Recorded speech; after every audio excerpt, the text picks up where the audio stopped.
Good morning and welcome to this second day. Yes, so we were in the middle of discussing bodhicitta, which is the very basis for the practice of 6 paramitas. It's interesting to see how the topic of bodhicitta is dealt with in the scriptures. It's very practical in the sense of how, when we have this aspiration before us, it kind of lays out how to proceed on it in terms of being practical, while being cognizant of one's own stage, one's own level of practice capacity. In a way, when we speak of wishing to attain Buddhahood for the sake of all sentient beings, that is itself very indicative of the fact that right here and now I'm not capable. I need to do something, I need to reach somewhere so that I will be capable. So that itself is a clear indication of the need to recognize one's own limitations, incapacities, irrespective of how further down one may think about, or how far off one may extend one's aspiration. But right here and now, one, let alone serving all sentient beings, one has not the capacity to serve even one single sentient being in a thorough, full capacity. So that's how it kind of lends us to project our aspiration to something bigger, so that eventually we'll gain that capacity. So, as a part of recognition of this, of the need of taking time to develop confidence in the goal of bodhicitta, as well as developing the practice, actual practice of bodhicitta itself, the scriptures lay down 2 types of bodhicittas. One, I came across this term, wishing bodhicitta and venturing bodhicitta. I liked it. Usually sometimes people call aspirational bodhicitta and engaged bodhicitta, but I liked this. Or partly it has to do with being a new term. I like this, wishing bodhicitta. Actually it is in line with the Tibetan term also, mön sem. Mön lam means wish or prayer, right? Like prayerful bodhicitta. And juk means, engaging. Engaged bodhicitta. So even in the scripture also it lays down these 2 steps of development in the cultivation of bodhicitta. But even in this context also, wishing bodhicitta, for it to have arrived the full strength would require for bodhicitta to be genuine, spontaneous, and very well built. So that means that already presumes a process before that. We talked about that yesterday, of how no matter how difficult it may be, it is definitely binding for us who aspire to Buddhahood for the sake of all sentient beings. And also it is worth making the try, however weak it may be, because with these baby steps, eventually there's this possibility of actually getting there.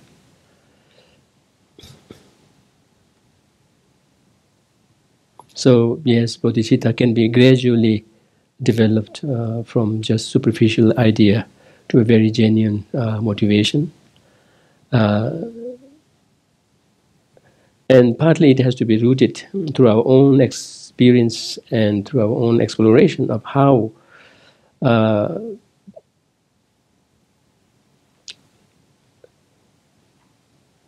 the source of indestructible happiness for all lies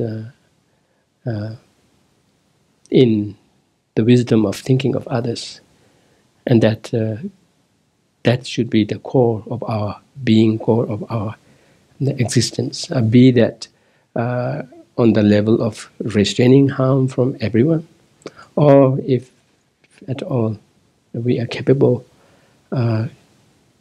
then making a step ahead in embracing others and in what you call consciously, deliberately taking up this service to others.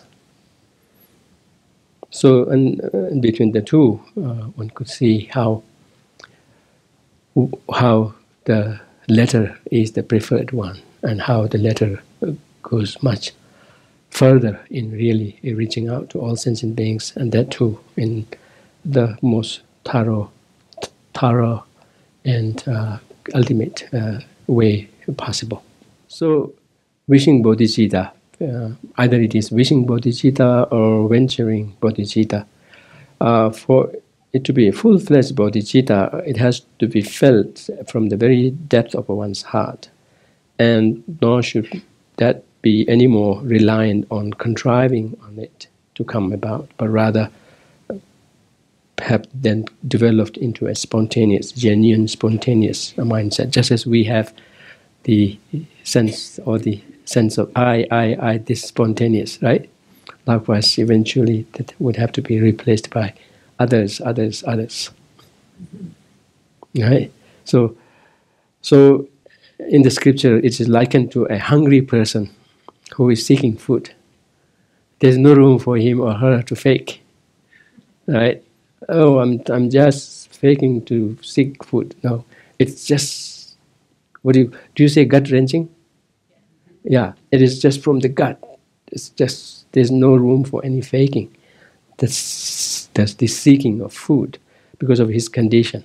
Likewise, from our having observed the relationship with others, from our observed the sufferings that others undergo, beginning with one's own example, and having developed the sense of determination to get out of one's suffering, then seeing all others in the same boat, thus every reason to embrace them and to work for them. Kind of that has to be felt very strongly within oneself.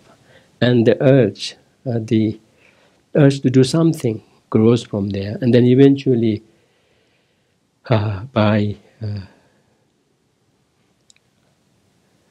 looking around thoroughly, researching, then one lands onto the aim of bodhicitta.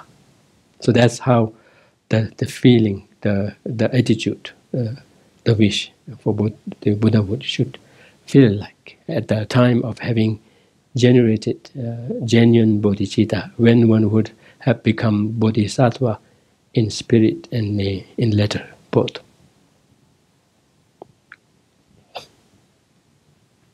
That's when actual embarking on the path of accumulation would have happened, not before that, right? Or to give you another example, would be like a thirsty person finding water.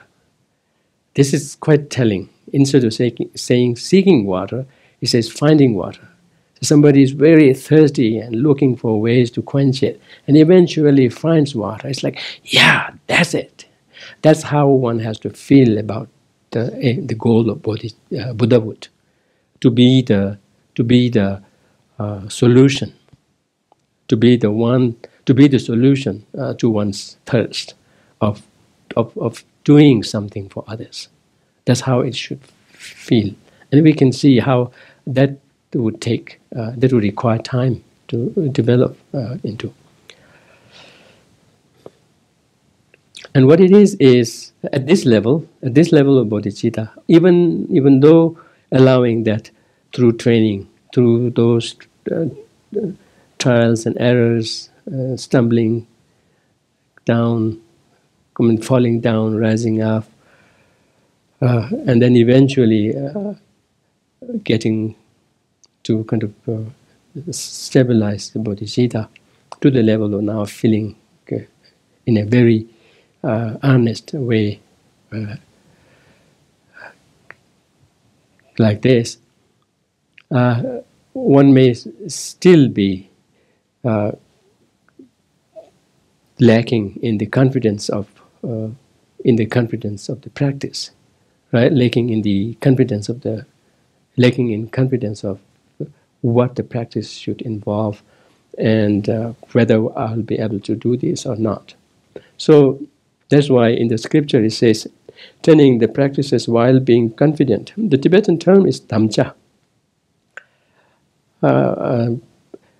which means devula tamcheva, means in terms of what would be the goal to aim at, one has now ascertained it. There's no double thought about it. So tamcha in that sense, tamcha in that devula tamcheva. One has now nailed down what is to be sought to quench this thirst of serving others. And that should not be merely left at that. One should not just feel that, oh yeah, now the attitude has come, it's all done. In the scriptures it says, no, that should be followed up with its own corresponding practices at that level, even if that may not be full-blown, bodhisattva vow-related practices. But all practices, all preparations that would be fitting at that stage should be now pursued upon generating this wish. Otherwise, it would be almost like looking for a seed, and then one has found a seed. Now one says, oh, there's a seed, all I need to do is just keep it on the table and then forget about it. It's like keeping the seed there and then never nurturing it with germinating factors. It would not grow.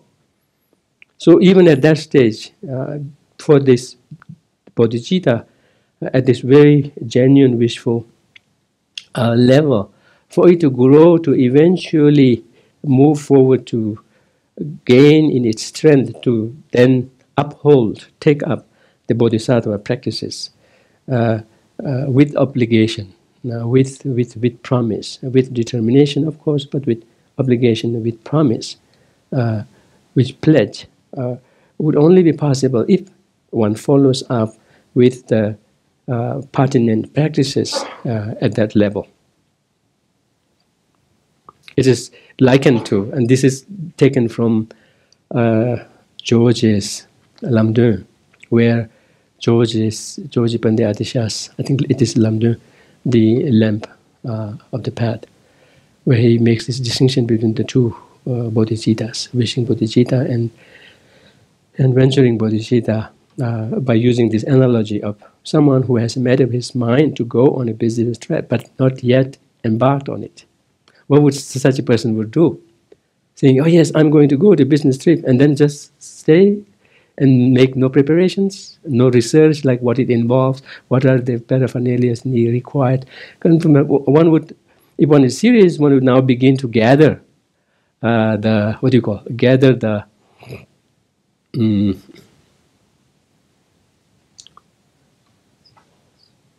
pardon? Yeah, supplies. Yes, gather the supplies and kind of look up, if he or she were to do so in this era, would Google and look for what are needed, how far is it, what are the dangers on the road, what does it take, all of those, what are the supplies needed. Want to gather all those information as well as gather the supplies around. And then eventually when one feels this strong confidence in one's own capacity to now embark on the journey, then one would go on that. So that would be venturing bodhicitta. But until then, one has to make the pertinent preparations and practices. Otherwise, as I said earlier, this is a very strong example. Like we have heard about bodhicitta, likewise, and then at our own level of kind of striving to generate bodhicitta, we kind of work our way up to from refuge and bodhicitta, and then say, yes, now I'm done, and then stand up and then do nothing. Then that's not the way to go. Rather, one has to now follow it up with what are pertinent things that follows from that to kind of do, to be mindful of, etc. And one way of doing that is just about anything one does when one gets up and about doing things. Kind of do that with the sense that this is for the sake of others, towards the goal of attaining full awakening. Even if that be taking care of oneself. Now kind of look at that very differently. It is quite practical that to be able to serve others, one has to be healthy, right? One has to be healthy, strong, and learned, understanding, etc., etc. So anything that we do that for ourselves, try to now from that onward, very practically and very assuredly do that for the sake of others, and that way, even if that means doing the same thing, but how you do is going to make a big difference in how you gain the strength of this altruism, as well as from a Buddhist perspective, as well as gathering, accumulating merit. And in a way, accumulating merit should not be too foreign and too strange for us, because when we do so with that kind of a perspective, it is just but natural for the mind to grow stronger and stronger in that. It's just the law of nature, right? Familiarization. As much as we are familiar with it, the more familiar with it, the more attuned we become, the more easier it comes about. So that's what I think is gathering merit. Along with that, then mitigating any obstacles in the way of doing that. So that itself kind of makes for accumulating merit as well as mitigating obstacles on the way. So it's like someone who has made up his mind to go on a business trip. Business trip, it's very interesting. Business trip means you have a goal to go somewhere. And that involves getting to know the roadmap, the stations, the length, what are the weather like, the supplies needed, right? And thus making preparations for all the necessary factors for the journey. So that part have to be very careful. And in the case of us, most of us have even taken bodhisattva vows even, right? So in that case, the question about making preparations, following up on the generation of the bodhicitta is not even a question. That's what one should be inspired to be encouraged and inspired to be doing. In the Kadamba times, they would have discussion about what this bodhicitta is that our Geshe, our Atisha master, is speaking so much about. And somebody explains this is what this is. Oh, this is a big thinking. This requires a big heart. That's how we have to be also, sensing it. That it's just not a small thing. There's not just a small addition, if at all we feel like it is an addition, but rather it's a big deal. It should be kind of really, in a way, turning things around, kind of almost changing our perspective to life, our perspective to the situation, our perspective to relations, our perspective to what we should be doing, how we do it.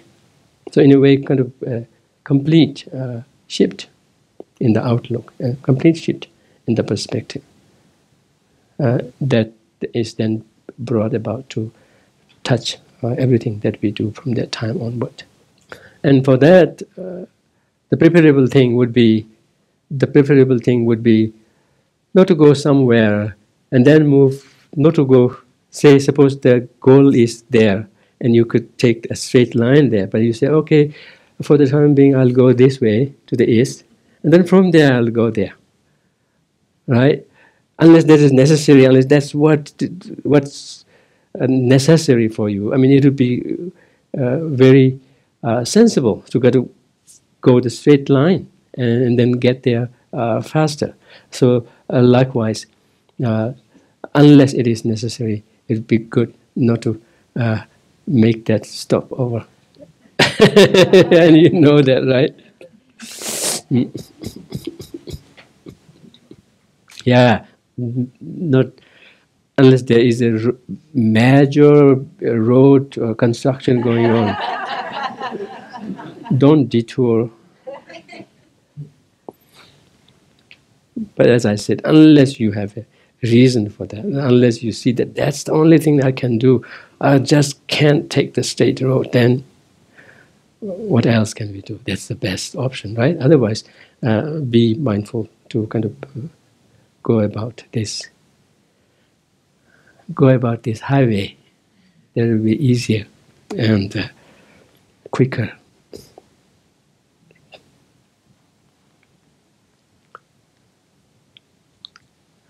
It's very interesting in this.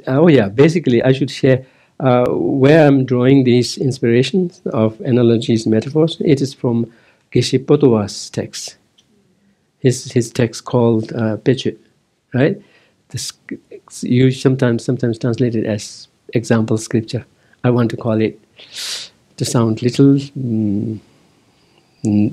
less cheapy, to call it scripture of allegory, something like that. Yeah. So it's from that text the text itself, original text itself is very, do you say, very concise, very compacted. It will be hard to make out what he's talking about. Basically, the lines will read like this: lion, dog, cat, tree, water, something. How in the world can we make sense of that? Whereas he will be following, seriously, I'm clearly following the Lamrim stages of path. And somebody then, from hearing from him, then that being passed down, eventually compiles that together into what is called Pechu Rinchen Pungpa. Pechu Rinchen Pungpa. The first original text is called Pechu. Even in the name, you can see the build-up, the progression. Pechu Rinchen Pungpa. Like Pechu, the example scripture or the scripture of allegory, filled with the jewels that he had compacted in that text. Those are being then kind of laid out. And then somebody else came later on and even and then made that even richer by then filling out on the stories, legends, stories, episodes being briefly just referred to in this second compilation, and that's called Namgyal Rinchen Pungpa. And then somebody else later came and what do you call that? Do you call that streamlining? Yeah, what does streamline mean? I see. I see. Not in that sense. In that way, it's more like overhauling. Overhaul? Yeah. What would that be? Yes, exactly. That's overhauling. Because with the passage of time, many of the terms used there have become archaic. And then somebody comes out saying, he kind of, brushes them up, dusts them up, updated them in a way, or kind of updated them, kind of made them into accessible to the modern time, right? Pardon? Accessible is not called by their name. I don't remember. But basically, the last one is not full. It only touches on those archaic terms, of course following the order of the text, but not necessarily going through the whole text. Not by itself, it is not a full text. It will be only touching on those archaic terms and then make them available. Now there is a danger, even that is becoming archaic. Geshe, you should write a commentary on that text for modern times. That would be wasting others' time. They should be reading sutras and shastras, not these junky things.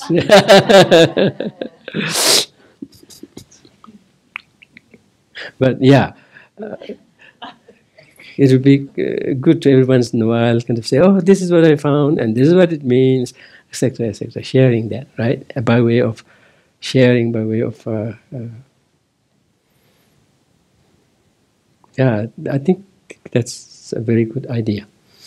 Because in the course of reading those, I do share with my colleagues saying, oh, this is what I've come across. But I don't yet have this presence of mind in going viral. That would be good. Now it's a time where we have this technology. Why not to make good use of it?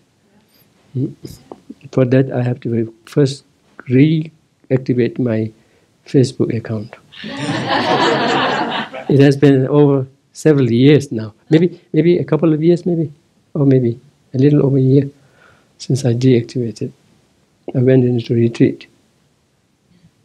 Going into retreat from social media.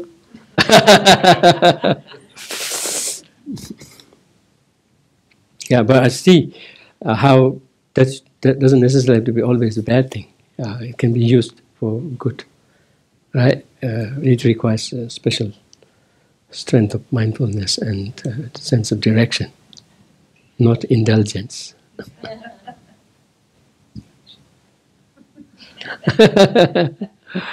Right? The best thing is to have somebody else manage your account. I see. That's what we have an Abbey account. Somebody else, a layperson, manages it. Oh, okay. Okay. I would have to find that other person. Yeah, I think that's a very good idea. And I remember somebody did offer, saying, oh, if you have things to put on, let me manage it and put it there, something like that. For a while, I did post some of my writings in the Facebook, where they call it note, right? I would just paste articles there. But then I thought, oh, am I not wasting others' time? They could be directed to sutras and others like that. But I think, yes, you are very right. If you have something to share, you definitely should share while you can. Otherwise, it will go wasted. Nobody would know afterwards where to look. Okay. Yeah, so that's where I'm getting most of the inspirations here, but some from the Ornament of Sutra by Maitreya for this presentation. Yes, so then comes the next one. As I said, wishing bodhicitta. It's not just enough to just merely generate. I mean, of course, it's itself a great thing to have pushed till one has now generated this genuine bodhicitta, which itself is a long shot, right? And not that easy coming. And it requires so many of those persistent effort, perseverance. But even once one has generated that, it's not enough just to merely have generated it, because that would be almost like looking hard for a seed, and finally when you finds a seed, instead of sowing it somewhere, you want to push that on the table. And it just sits there without any activity happening, because no germination factors are being met with it.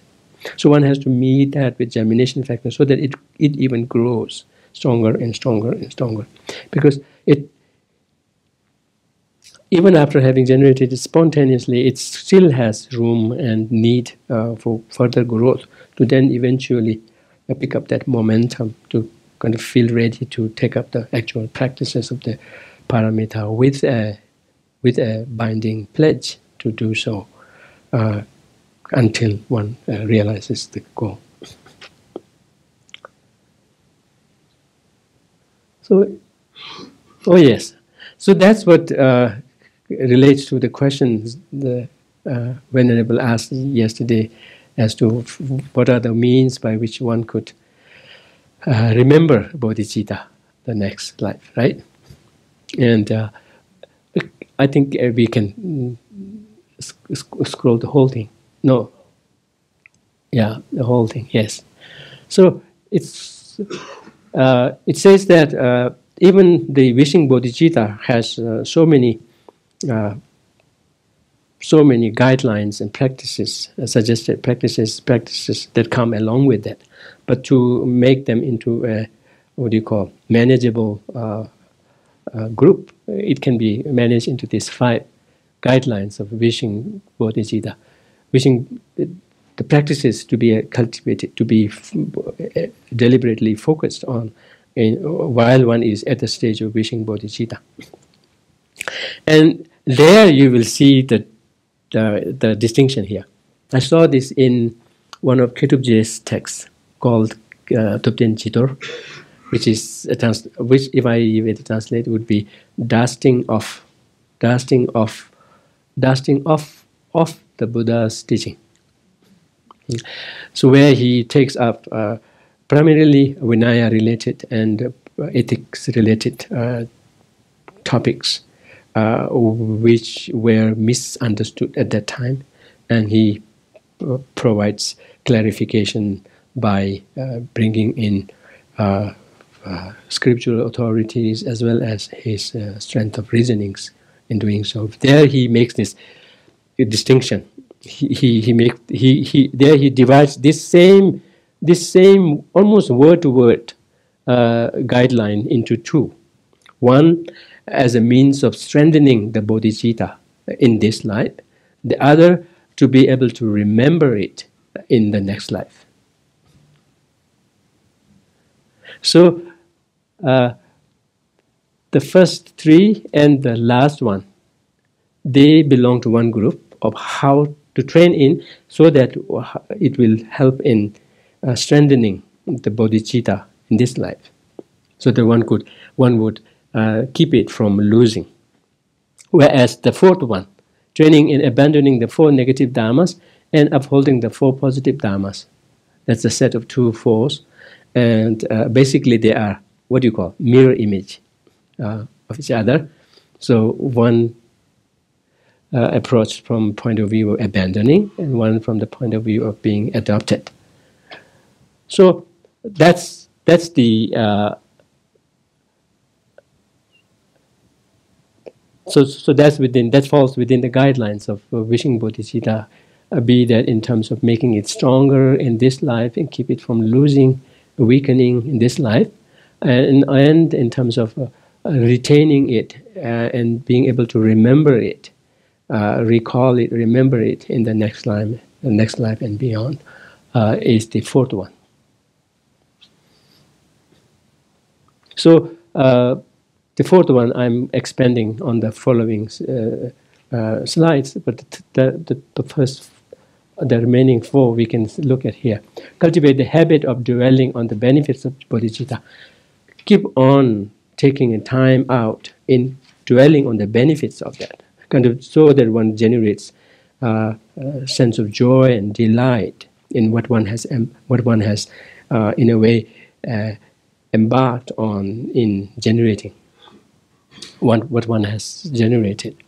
And then strenuously engage in refining one's bodhicitta. So refining in the sense, kind of not only merely thinking of the benefits, but even taking time in cultivating it, generating it, kind of giving it, making it manifest every now and then, so that the more we are acquainted with it, the more stronger and refined it will be. And then if there are areas that seem to kind of come in one's way, etc., then those need to be then addressed and kind of resolved. Those are the means here. And train in not neglecting fellow sentient beings. Every once in a while, whenever one is presented with a situation, try to be extra mindful, super duper mindful, in saying, "Oh, that's something that I may, I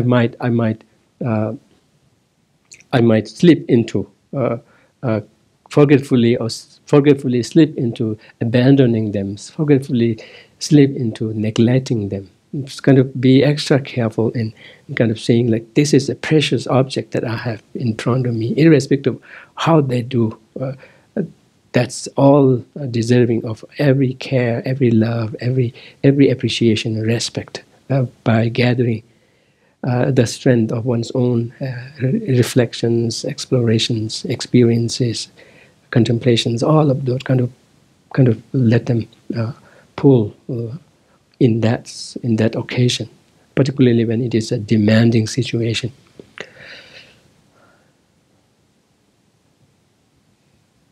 Very often the danger comes from when, despite feeling meaning well and trying to do the best, the other doesn't show even the slightest sign of ever an understanding or ever being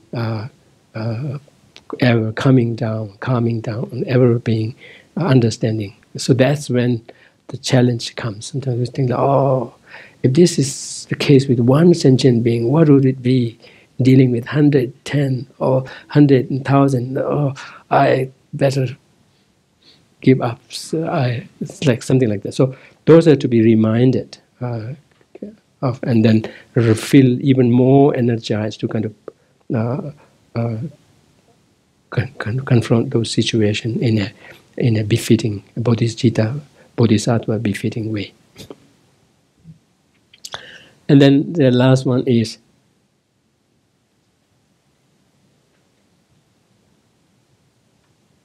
strenuously engage in gathering the two accumulations, even irrespective of what situation one is going through, even in the absence of facing any such danger. Make the most in gathering the strength of these two accumulations, which is basically a matter of how one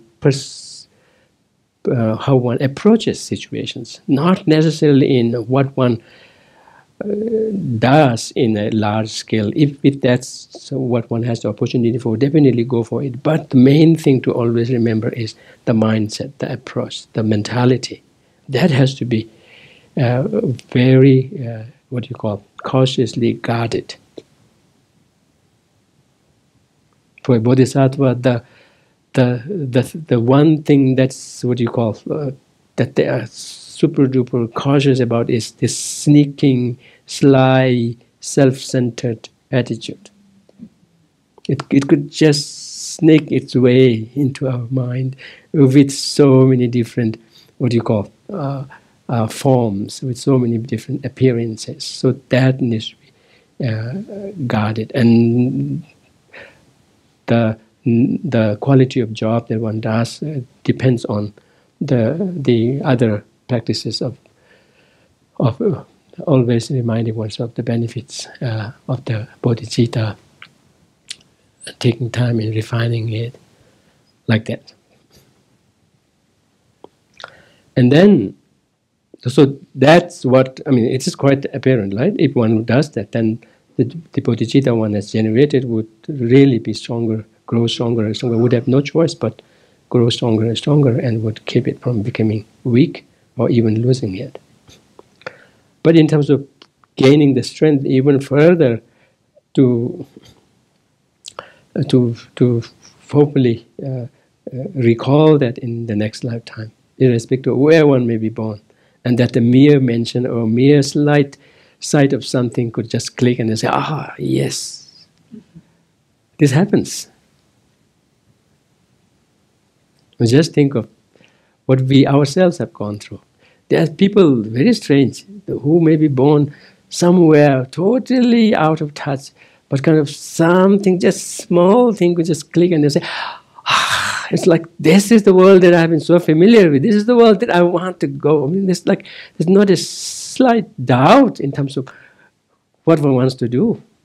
So the next one, yes. So we are in the next two slides we are dealing with the 4 negative dharmas and the 4 positive dharmas. As I said, the 4 positive and 4 negative, they are almost like the mirror image of each other. So deceiving those worthy of our respect with lies. It seems like the strongest hurdle that comes, the strongest hurdle that comes in being able to recall bodhicitta, and by that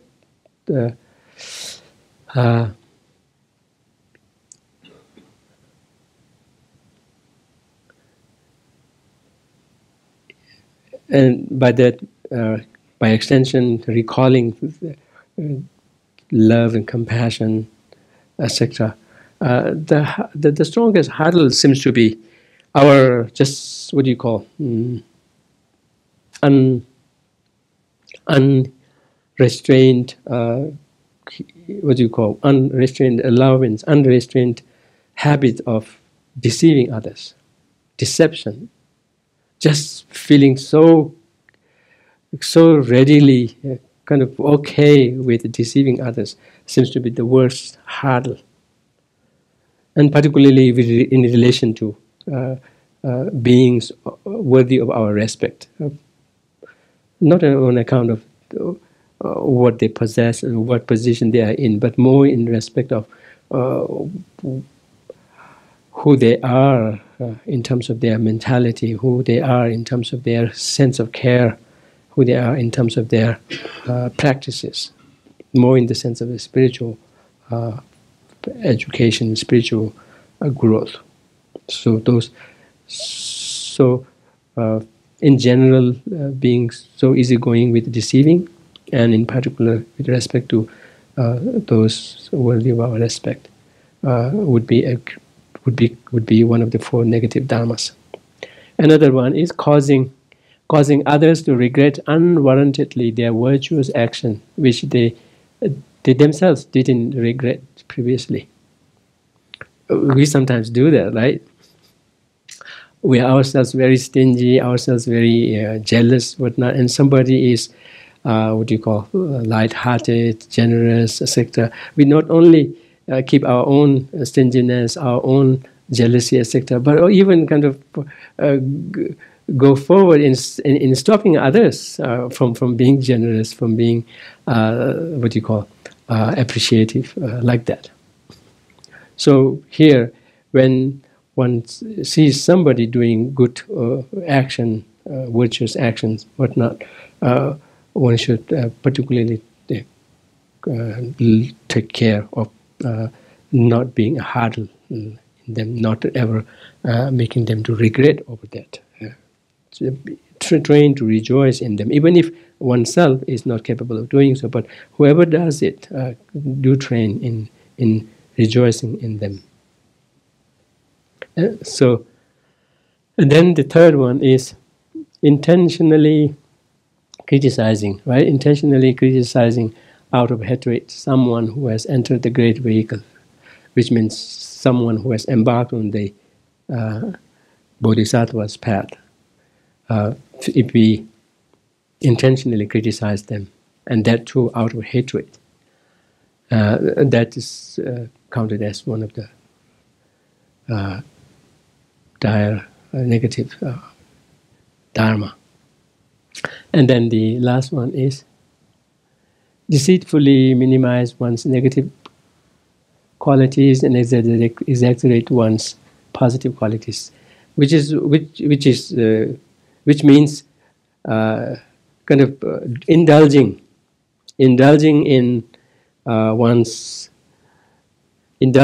exaggerating one's positive qualities, bragging, right, unwarrantedly, undeservingly, bragging on one's good qualities, and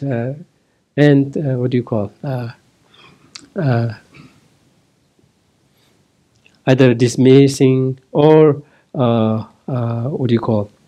covering up one's negative qualities, not being truthful. So basically, it all comes down to being truthful or failing to do being truthful, be that with regard to oneself, be that with regard to others, and more particularly with regard to those who are definitely not, worthy of such. So in a way, the strong thing is be truthful. If one does that in one's daily life, in one's activities, in one's dealings, be that sometimes we can be deceitful to ourselves when we are all by ourselves also. So those occasions also need to be looked at, and more particularly when we are in the company of others, have to be very careful, very mindful that yes, life is what it is, at the most 100 years. That's what it is. By then, everything will be gone. That's so important, so helpful to kind of slow down, to kind of not be too worried about what others might think of you, how I might be received, right? But rather be true to oneself in the core of one's being. So those are the 4 negative dharmas, and the 4 positive ones. You can have them all together. Yeah, not lying even at the cost of one's life, treating all sentient beings with truthfulness, cultivating, seeing all bodhisattvas like the Buddha and speak highly of them, like the Buddha in that they are bodhisattvas. Thus they have kind of grown into a sprout, right? Promising sprout that eventually has the prospect, has the prospect of becoming Buddha. So with that kind of a recognition, treat them deservingly. Introducing one's trainees to the vehicle of complete enlightenment.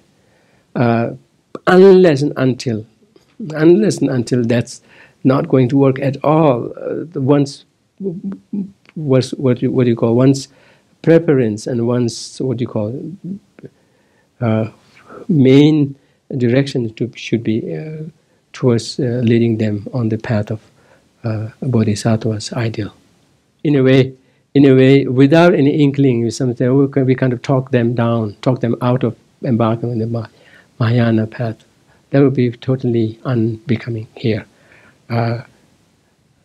Sometimes without any inkling, without any sense of what that is, we tend to kind of just talk them out of them,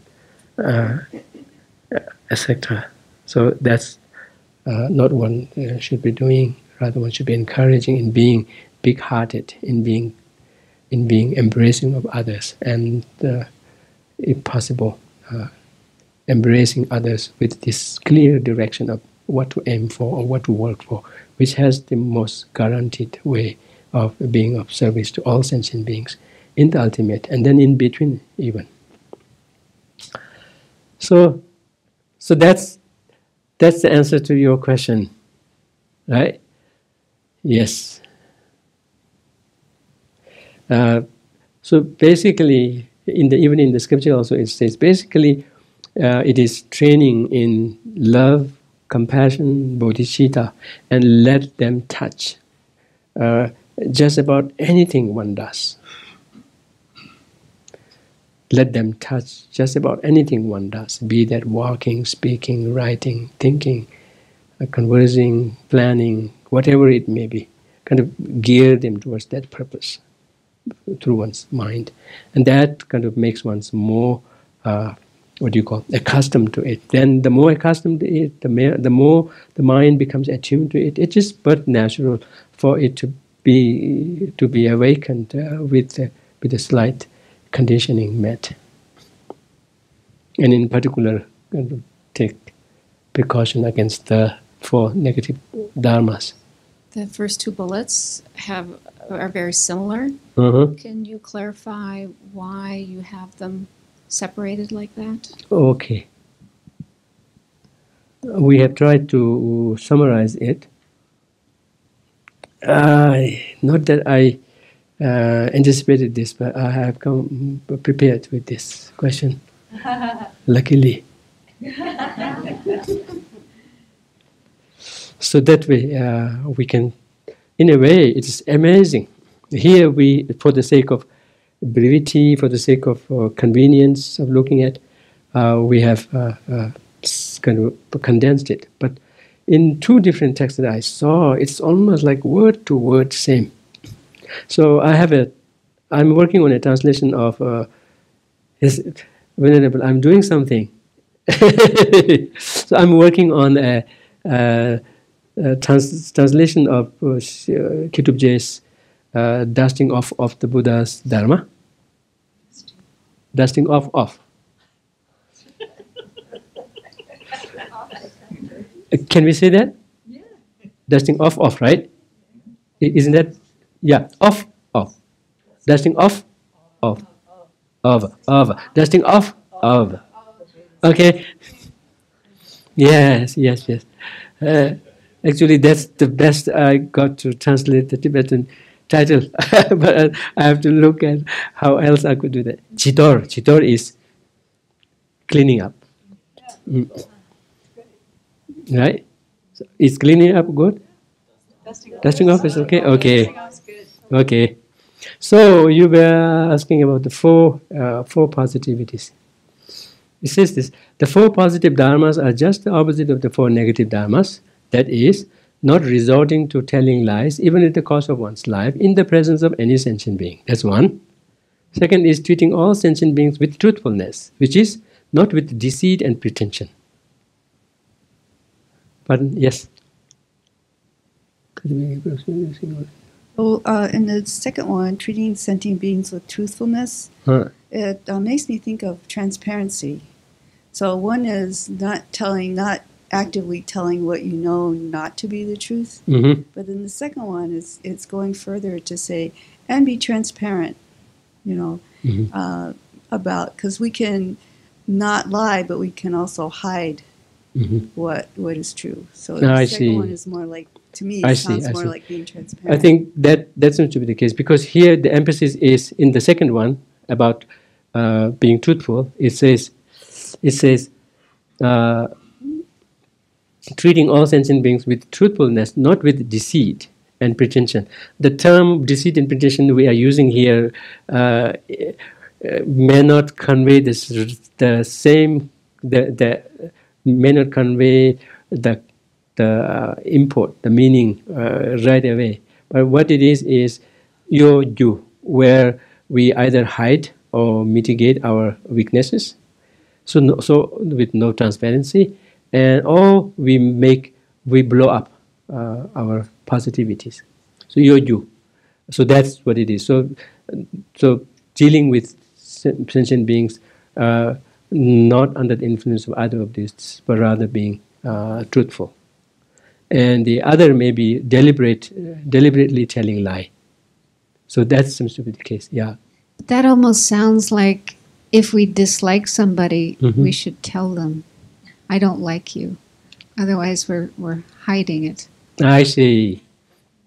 So, yeah. But here, the main thing is not to do so with any vested personal self-interest. If it is out of compassion, then with bodhisattvas, out of compassion, the 7 non-virtuous physical actions are even permitted. So I think that's kind of built into it.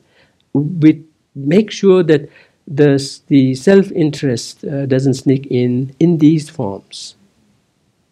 Otherwise, if it is genuinely rooted, of course, this thing that I just shared about bodhisattvas even permitted in, if need be, permitted in engaging in what would normally be called the 7 non-virtuous bodily and verbal actions, right? But in a way that doesn't contradict with the basic Buddha's teaching of not harming, because by doing so they are even benefiting sentient beings.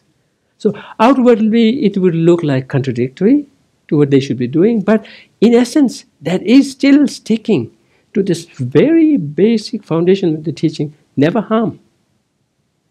Because within that, the sense of love and compassion, they see that that's going to benefit them.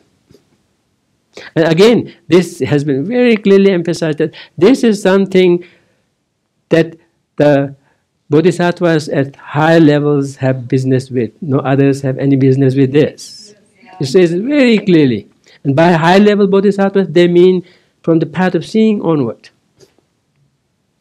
When they would have seen the reality directly. So I think it is definitely right that you bring it up, but I think that's built in that. That's how I would read. Otherwise, I don't know. Yes, please. Yeah, you are very right in pointing that out. So, in that case, would you say then that the way this is, the idea of truth here is the same as what Nagarjuna says? He speaks of telling the truth, meaning it's true and it's beneficial. Oh, I it has see. to have both in order to be called that. Would you say that is the meaning of this here? Yes, I would prefer to go in that direction, because it is quite apparent that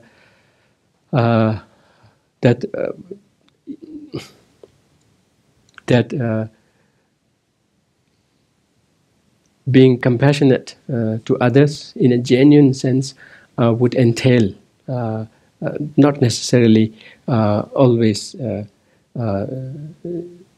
not necessarily always being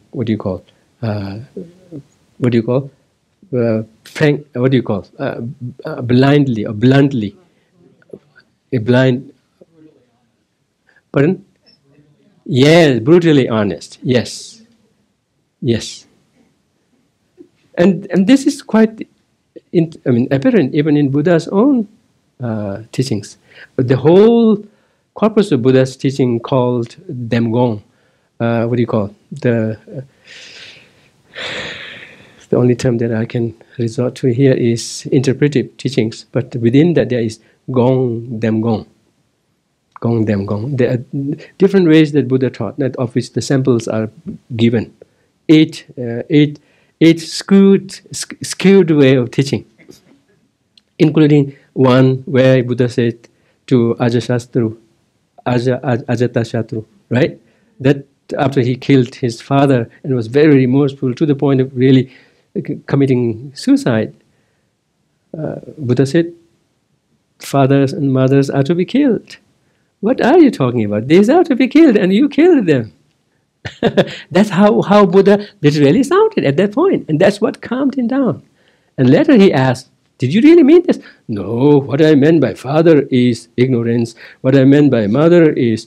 he lined it up. He lined up the whole 12 links of dependent origination and said, that's what I meant. Father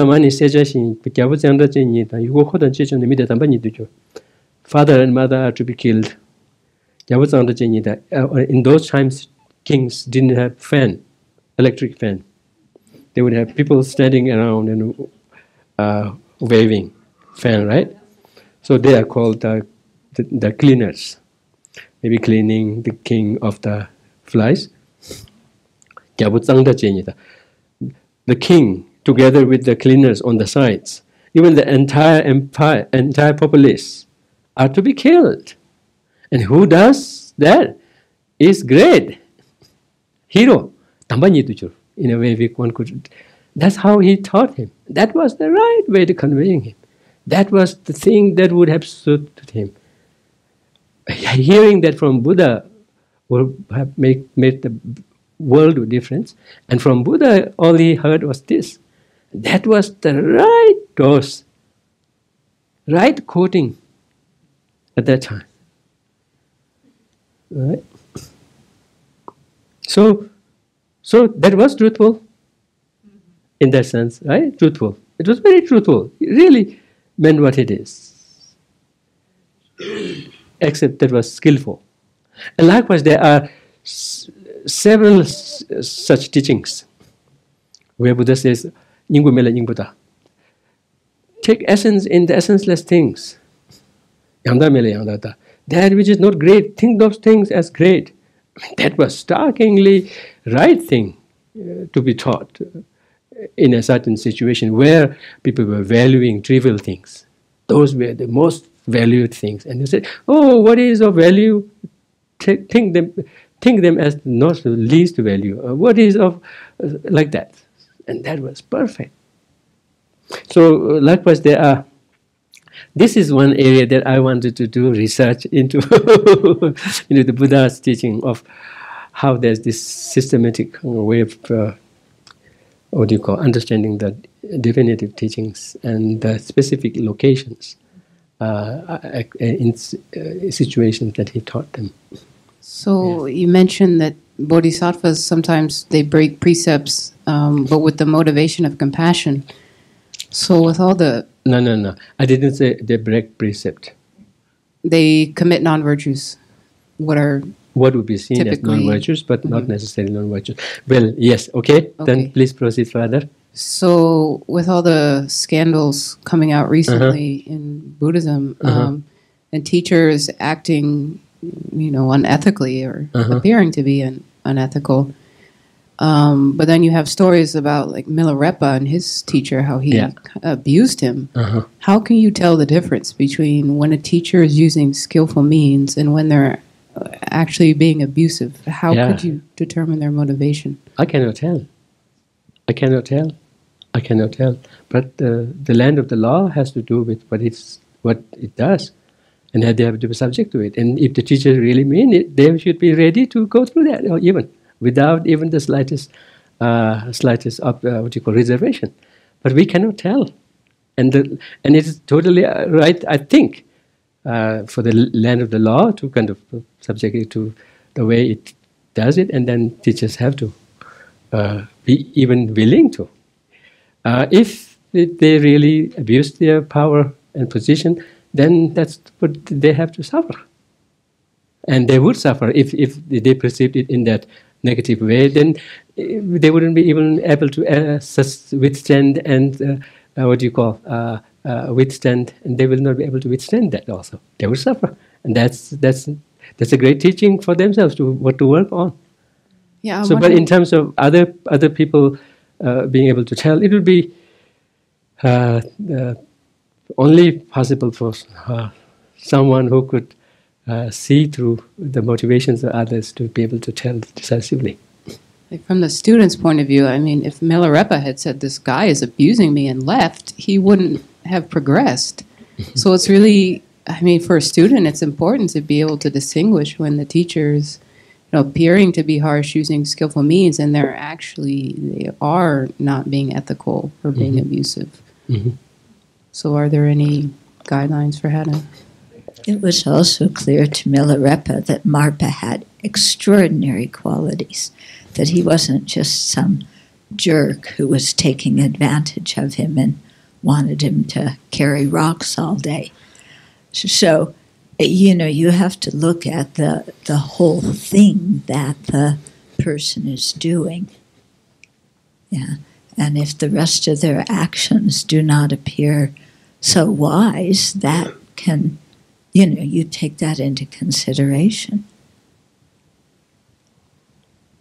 And also, in such situation, one has to be very clear what can be done, what cannot be done, what can be done in such situations. Earlier this morning we were discussing Guru devotion. The Guru devotion is not just a straight, blind kind of devotion. It has room for saying no, definitely, and even making a case against what they do, what they tell you to do, but out of respect, out of not losing one's temper, etc., etc. And if the worst comes to worst, keep distant from then on. So the whole, strategies are taught there.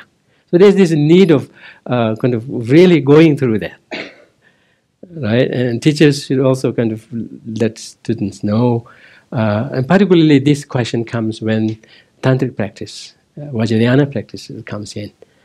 So that's where there's this expectation,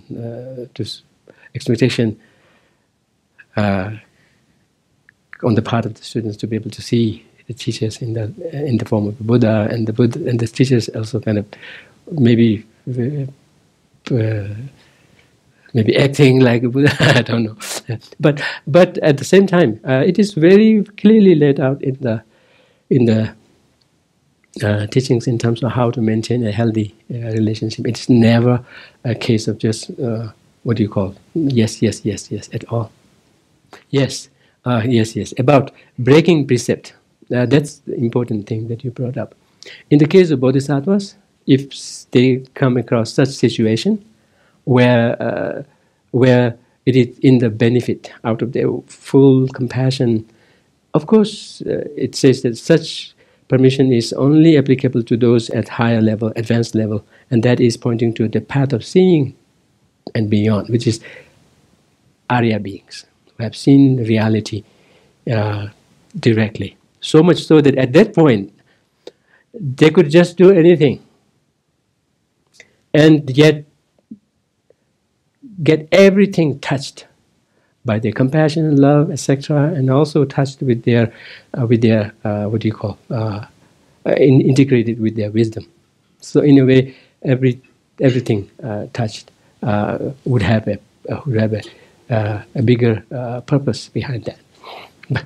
But that's talking of a very high level practice.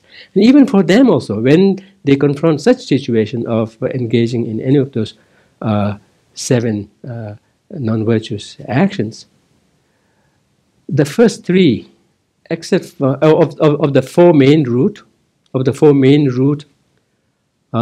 of the 7, of the 4 root non-virtuous actions, except for telling lie, the first 3, if they happen to be Vinaya practitioners, they have to give it up first. They have to give it up and then engage in that.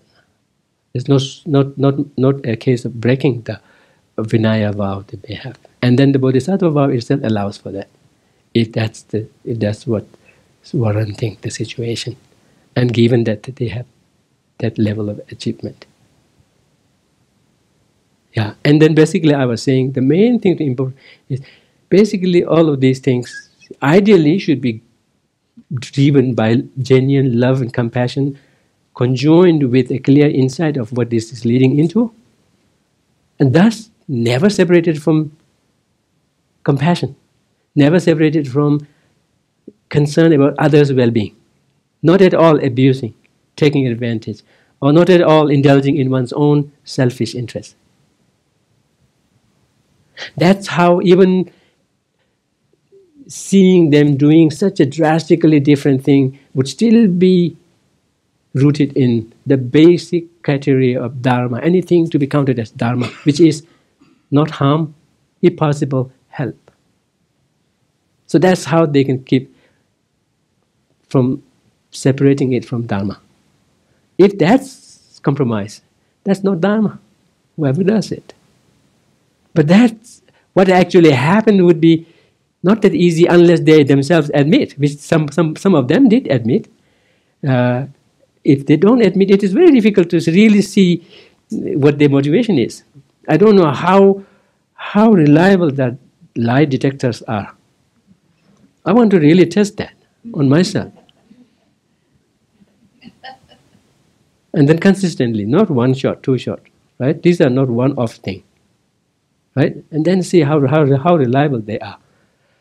But until then, it's very difficult. What's going on? As the expression goes, what's going on in their head? Or what's going on in their heart? It's very difficult to say. Even if the behaviors are not that, what you call, totally reflective of them. So, but as I said, if that's what they have been carried away by, then they would suffer, irrespective of wherever they are. But it is very, very important. I mean, brought this question. Who am I? I'm a little guy, and I feel very concerned when some, in the name of Dharma, teacher, spiritual teacher, whatnot, seem to be not so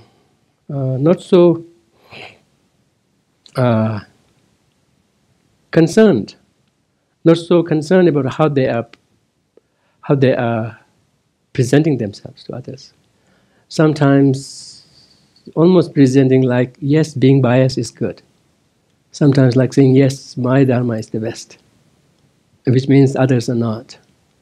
That's very concerning. It's like, oh, people, poor people, they have met with Dharma, but what kind of Dharma do they get? What would they come out of that in terms of what Dharma might be? Because they would have a personal empirical experience with what is billed and accepted as Dharma to be such a harmful thing. And now where would they go as a refuge for their suffering? So, not that I can say who does this, but when some inkling or some from the result, something that happens from, like, students would come and say, oh, this is this, and I say, who did you hear this from? Or either from a direct explanation or from how they have gathered, they kind of present themselves.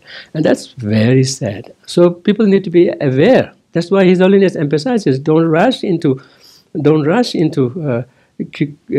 such a relationship, but rather take your time in learning what Dharma is and understanding it. Just go there as you are going to a lecture.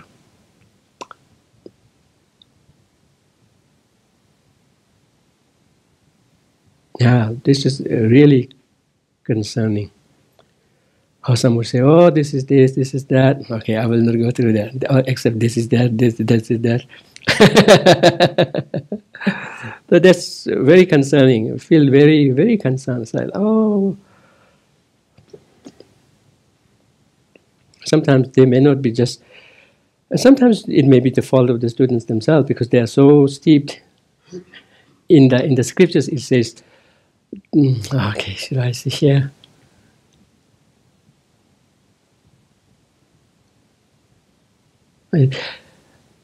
Say, allowing, given that Buddhism believes that there are that we transmigrate across different lives, whatnot. Imagine someone who had just come out of hell realm. Imagine someone who had just come out of hungry ghost realm. Imagine someone who had just come who had just luckily come out of, after a long time, out of the animal realm. What would we expect their predispositions be? More aligned to jealousy, greed, anger, hatred, whatnot. So maybe sometimes that's what they may be feeling the weight of, and thus everything they see in that light, and even see that that's what is coming from the teachers also, even if the teachers didn't mean that. So etc., etc. So anyway, anything that results from such aggravation of negativity after supposedly encounter with Dharma, it's very concerning. Because if that's what the impression they take away from meeting with Dharma, then who would they go to?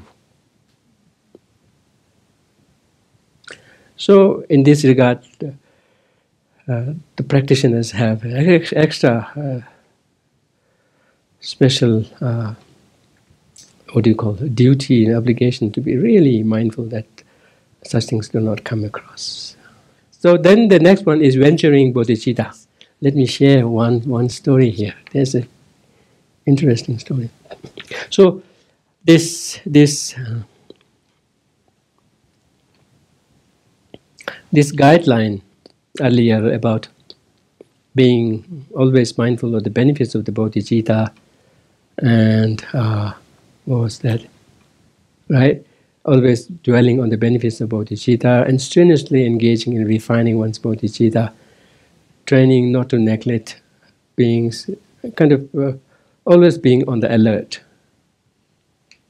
is very much needed, particularly when one is just starting on this journey with bodhicitta just barely born or just barely contrived and weak fledgling.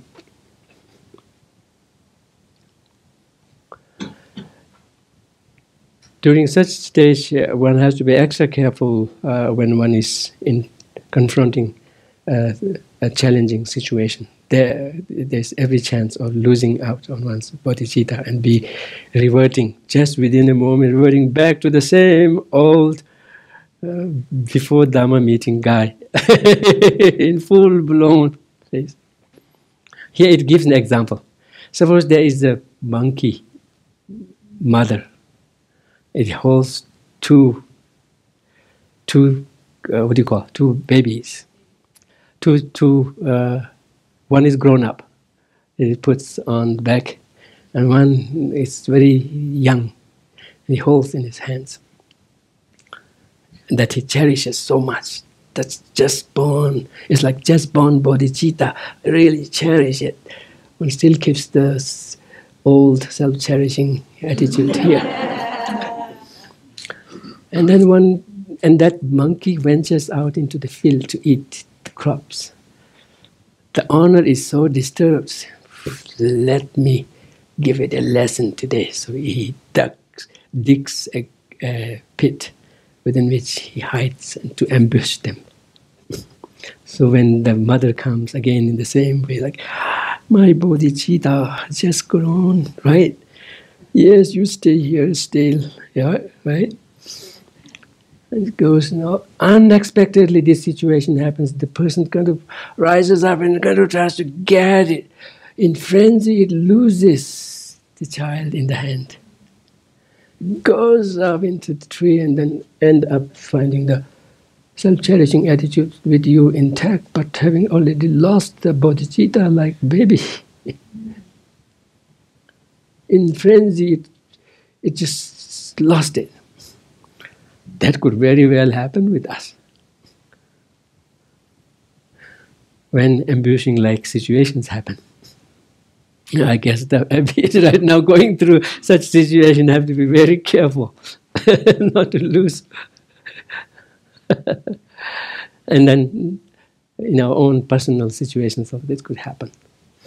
It's always better to kind of stay on track in one's spiritual practice, and then you can see the magic of how what you say will be very different, will be kind of very inclusive, very sensible, reasonable, like that. Not not partial, not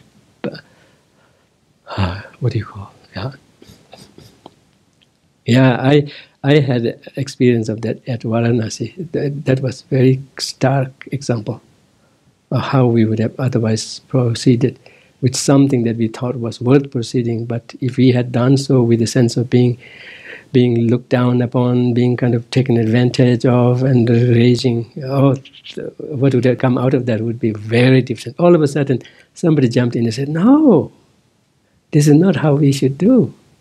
We should rather do it this way. And that was very, sensible, rational, peaceful, and it turned out to be win-win. Yeah, so in such situation, there's great danger, not only of losing bodhicitta, but even doing so with a strong sense of rage, anger, and if such things happen, then after a lapse of certain time, one could lose bodhicitta.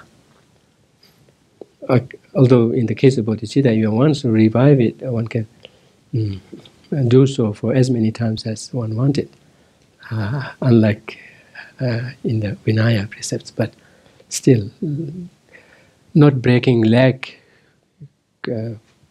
ever is better than breaking it and mending it, right? So like that. Yes. Okay, so venturing bodhicitta. Where are we? Yes, venturing. Here again, in terms of the strength of bodhicitta, it should be even stronger than how a hungry person seeking food may be feeling. in terms of the strength of the bodhicitta in being genuine and whatnot, it should be even stronger and genuine and sincere, yet stronger than someone who, being very thirsty for so long, eventually finds water and feels so certain that this is what needs to be done, and feels so inspired by it. But then not merely living at that, kind of having made the efforts in figuring out what it takes to actually realize that, to kind of actually make the actual movement towards realizing the goal. That's when one has to kind of look and search for what it takes, or in other words, what are the causes and conditions needed to be gathered and needed to be actually upheld, needed to be integrated, and then make the decision that yes, now I have all the paraphernalia with me, all the supplies with me, I'm ready to go, and then hit the road and go.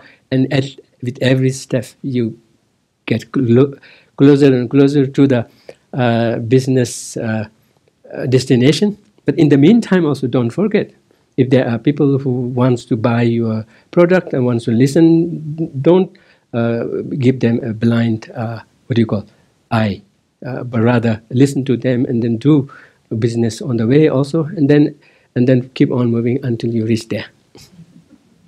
So likewise, it's the same case with venturing bodhicitta, right? One undertakes the 6 paramitas, and keep on tracking until one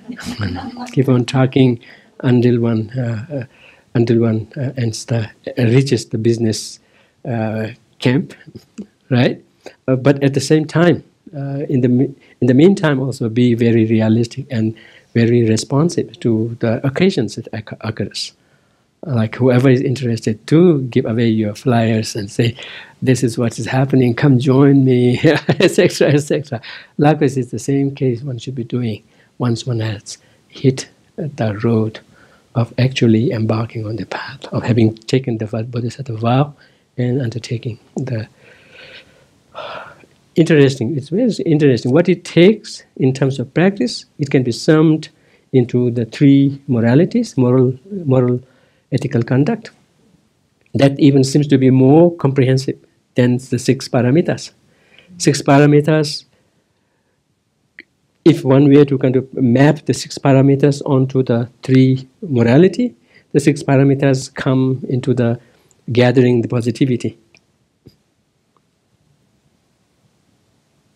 Because when the 3 ethical conducts are laid out, that's where the 6 paramitas are put in the gathering of the virtues, not in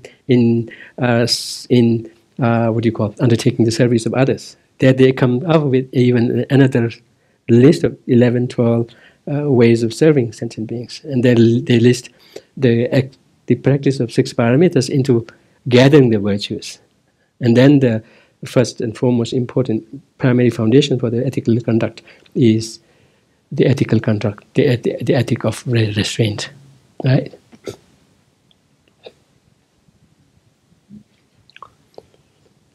Okay, so this brings us to the end of venturing into bodhicitta and lands us into the 6 paramitas.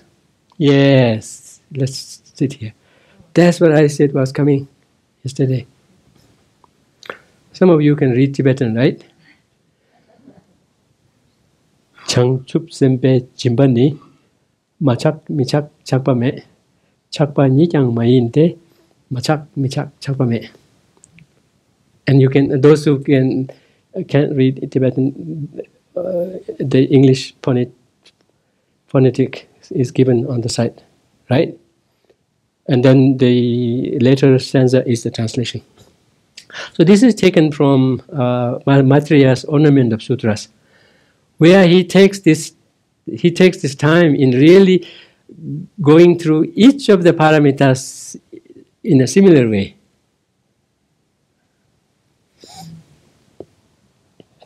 And this lays out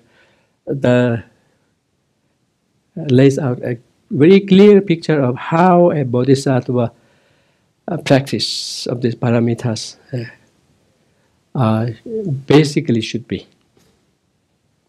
Should be free from hindrances. 7 hindrances it should be free from. So I think, as you saw with the slides being skipped, that we were jumping the gun a little bit, but with a purpose. So we'll all sing this together. I have a tune, so others could contribute, suggest other tunes if you can in the meantime. Because we'll be doing this for every paramita. And all it takes is changing just the name of the paramita, and all the rest is just same. On top of that, the 3 lines, the 3 lower lines are exactly the same for everything. So so this will be our homework. By the end of the retreat, everyone should be able to sing this in Tibetan.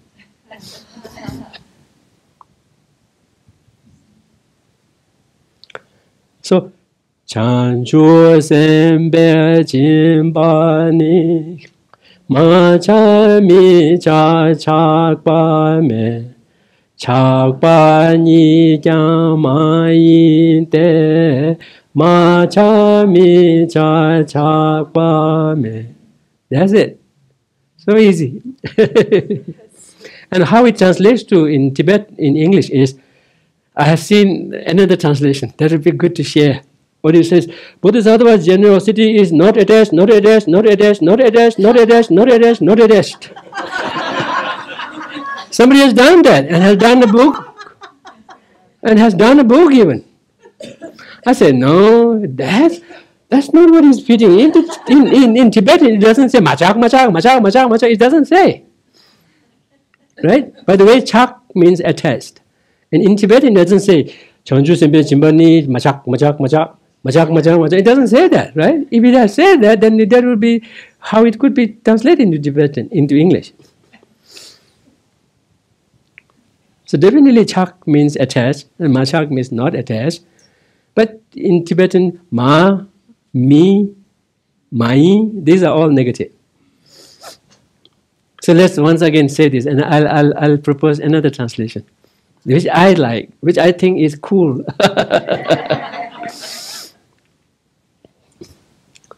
Let's sing that together, okay?